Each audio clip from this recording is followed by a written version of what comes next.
नमस्कार दोस्तों, जेआरवी सॉल्यूशन में एक बार फिर स्वागत है। दोस्तों आज के वीडियो में हम पढ़ने वाले हैं आरटीपीसीआर टेस्ट क्या होता है और दोस्तों सीटी स्कैन क्या होता है और सीटी स्कैन और सीटी वैल्यू क्या होती है, इनके मध्य अंतर पढ़ेंगे दोस्तों। और कैसे डिसाइड होता है कि आपका कोरोना सैंपल नेगेटिव है या पॉजिटिव है, इसके बारे में भी आज पढ़ेंगे दोस्तों विस्तार से।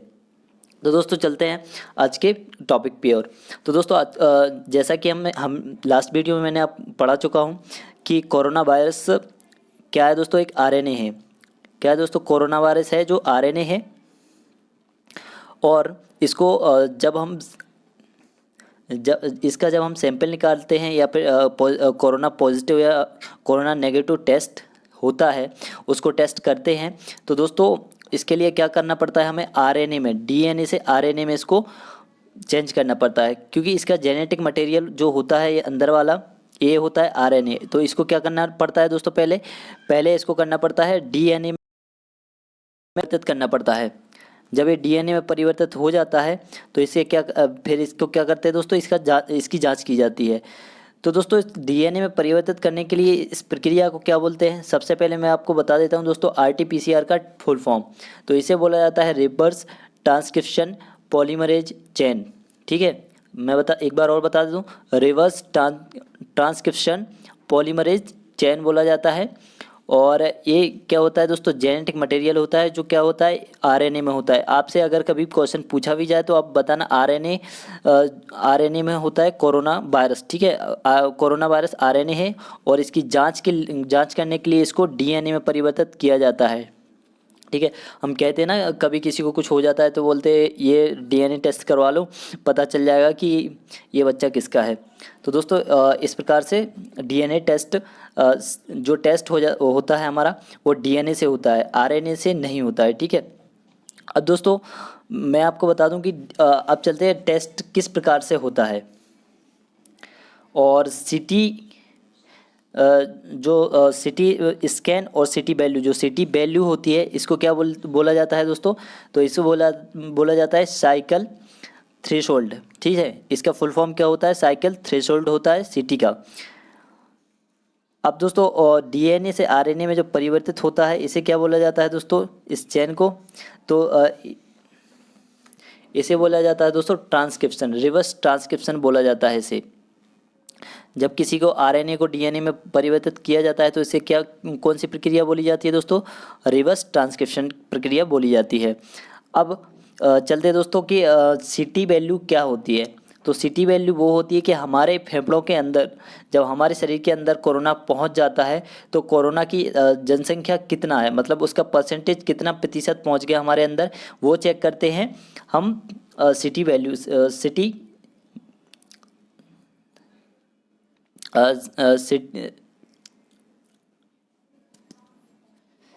सिटी वैल्यू के द्वारा। ठीक है, अब दोस्तों यहाँ पर देखते हैं, ये आवाज़ प्रॉब्लम करेगी। तो दोस्तों यहाँ पर जब हम चेक करते हैं कि इसको किस प्रकार से चेक करते हैं, तो सबसे पहले हमने देखा होगा कि कोई वो हमारे सैंपल लेते हैं। तो दोस्तों यहाँ से क्या करते हैं, सैंपल लिया जाता है पहले। अब ये तो आरएनए में है हमारा, क्योंकि कोरोना क्या होता है, कोरोना होता है आरएनए में। तो कोरोना जब आरएनए होता है तो इसे हम क्या करते हैं, डीएनए में परिवर्तित करते हैं। ठीक है, ये रिवर्स ट्रांसक्रिप्शन प्रक्रिया द्वारा क्या क्या हो जाता है दोस्तों, ये डीएनए में परिवर्तित हो जाता है। अब इस डीएनए को एक चक्रण प्रक्रिया द्वारा घुमाया जाता है। कैसे घुमाया जाता है दोस्तों, एक चक्रण प्रक्रिया होती है। आप ऐसे समझ सकते हो कि इसको हमेशा उल्टा चलता है। आप कभी दौड़ लगाने जाते हो, दौड़ में आप क्या करते हो, कोई आपसे बोलता है नंबरिंग होती है तो क्या होता है, पीछे से होती है। 10 पहले हो जाएगा 100, फिर 99, फिर 98, फिर 97, फिर 96, फिर 90, ऐसे चलते चलते चलते हमारी 1 तक जाती है। तो इस प्रक्रिया में भी दोस्तों उल्टी प्रोसेस चलती है। जिसका सिटी वैल्यू ज़्यादा आ जाएगा उसको कोरोना कम है। 35, अब ये साइकिल की प्रोसेस कितनी रखी है, साइकिल के बारे में समझाऊंगा दोस्तों। साइकिल की प्रोसेस रखी है 35। जिसका 35 से ऊपर रहा, जिसका 36 रहा, अगर ये कोरोना वैल्यू अगर सिटी वैल्यू अगर 36 रहा तो उसको कोरोना नहीं है, क्योंकि ICMR ने, जो हमारी संस्था है, उसने इसकी वैल्यू कितनी रखी है, 35 रखी है। ICMR ने कितनी रखी है वैल्यू, 35। 35 बार के चक्र में अगर कोरोना नहीं आया तो यहाँ पर क्या क्या होगा दोस्तों, आप नेगेटिव घोषित कर दिए जाओगे। अगर कोरोना आ गया तो आपको पॉजिटिव निकाल दिया जाओगे, ठीक है। किस प्रकार से, तो जैसे कि दोस्तों ये गन्ने की मशीन है, जूस निकालने की मशीन होती है। अब इसको अगर आप इसमें नींबू रख के 35 बार घुमाओगे तो नींबू तो एक बार में निकल आएगा। तो मतलब अगर एक बार की प्रोसेस में आपको नींबू निकल रहा है तो आप जान सकते हो दोस्तों, आपको कोरोना बहुत अधिक है। जितनी इसकी वैल्यू कम आएगी उतनी ज़्यादा कोरोना की जनसंख्या ज़्यादा रहेगी, याद रखना। ये क्या है दोस्तों, कोरोना की जनसंख्या है, और जितनी वैल्यू कम आती है इसको घुमाने पर, इस चक्रण प्रक्रिया को चलाने पर जितनी वैल्यू कम आती है उतना कोरोना संकट ज़्यादा होता है। सिटी तो दोस्तों सिटी वैल्यू इस प्रकार से तय की जाती है। अब इसको एक बार और प्रोसेस देख लेते हैं कि किस प्रकार से होती है। दोस्तों यहाँ पर पहले डीएनए है, अब यहाँ पर दोस्तों चेक होता है, यहाँ पर क्या होता है, रिवर्स प्रक्रिया होती है। जो आपका डीएनए है इसको घुमाया जाता है। जब हम घुमाते हैं तो हमें पता चलता है कि इसके अंदर वायरस कौन कौन से है। अगर इसको एक बार घुमाया और वायरस मिल गया, 2 बार घुमाया और वायरस मिल गया, तो समझो आपको वायरस जो है बहुत अत्यधिक आपके शरीर में, आपके फेफड़ों में फैल चुका है, ठीक है।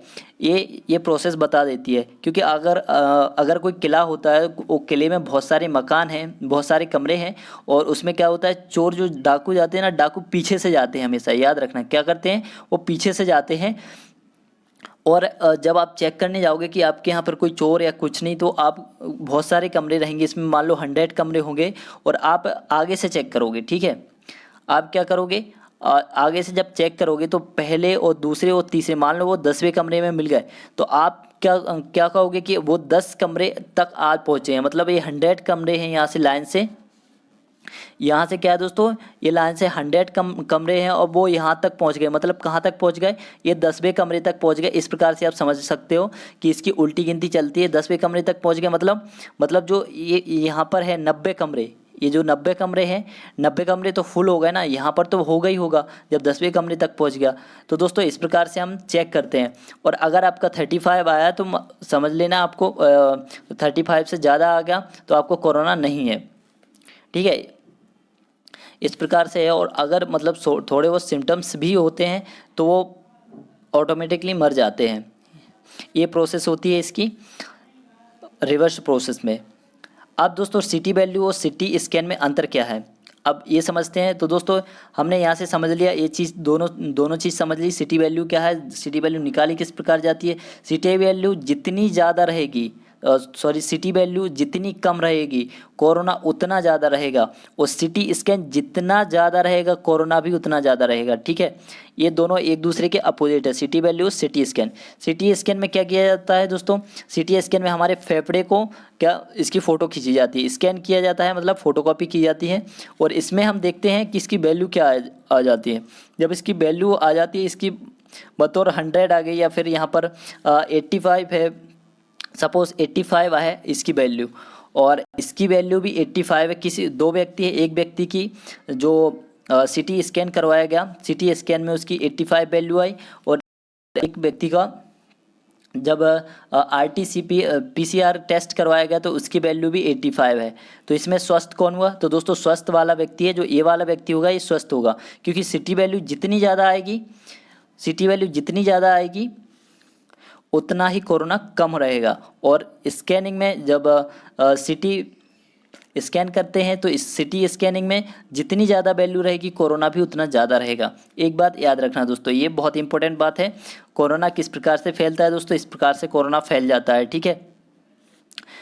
अब दोस्तों इस प्रोसेस से हम समझ सकते हैं कि किस प्रकार से कोरोना की डिसाइड होती है चेन। तो दोस्तों ये हमें दिख रहा है, ये जो प्रोसेस है, जो उसकी चैन की प्रोसेस है, घुमाने की प्रोसेस है, साइकिलिंग की जाती है, इस प्रकार से साइकिलिंग की जाती है। अगर इसमें आपको 35 तक मिल जाता है कोरोना तो आप कोरोना पॉजिटिव माने जाओगे, अगर नहीं मिलता तो आप कोरोना नेगेटिव माने जाओगे, ठीक है। दोनों तरफ से ये चलती है। और सिटी सिटी स्कैन और सिटी वैल्यू दोनों में अंतर आपको आई होप दोस्तों समझ आ गया होगा। अगर आपको समझ आएगा तो वीडियो को लाइक शेयर सब्सक्राइब अवश्य करें दोस्तों। और इसके बारे में दोस्तों ये रहे आपके जो सिम्टम्स है जो